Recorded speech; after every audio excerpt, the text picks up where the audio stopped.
Humingi ng tulong si Mordecai kay Esther. Ika-4 na kabanata.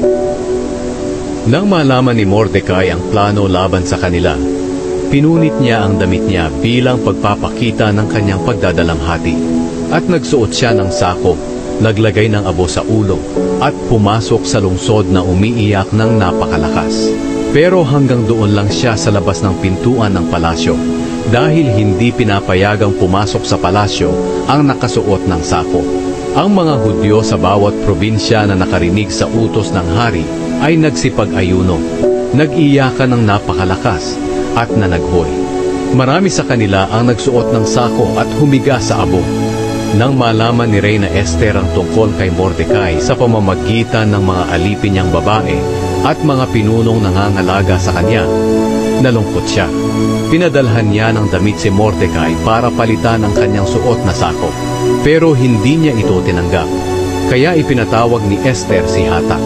Isa siya sa mga pinuno ng hari na itinalagang mag-asikaso sa kanya. Pinapunta niya si Hatak kay Mordecai para alamin kung bakit siya nagkakaganoon. Kaya pinuntahan naman ni Hatak si Mordecai sa plaza ng lungsod na nasa harap ng pintuan ng palasyo.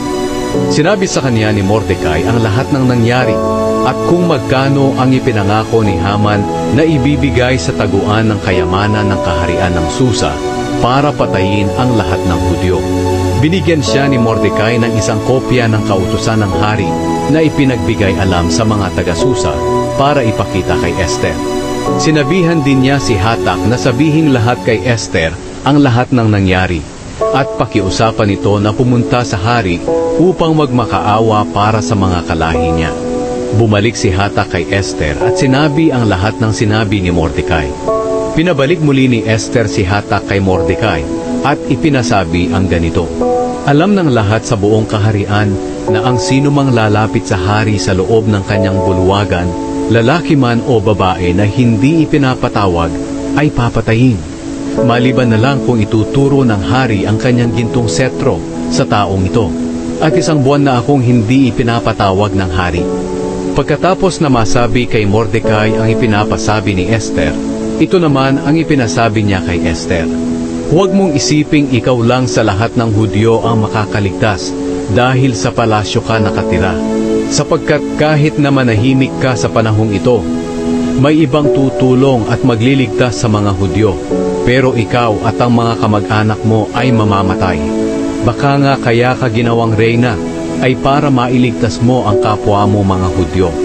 Ito naman ang ipinasabi ni Esther kay Mordecai. Humayo ka, tipunin mo ang lahat ng Hudyo na nandito sa Susa at mag-ayuno kayo para sa akin. Huwag kayong kumain o uminom sa loob ng 3 araw. Ako at ang mga alipin kong babae ay mag-aayuno rin.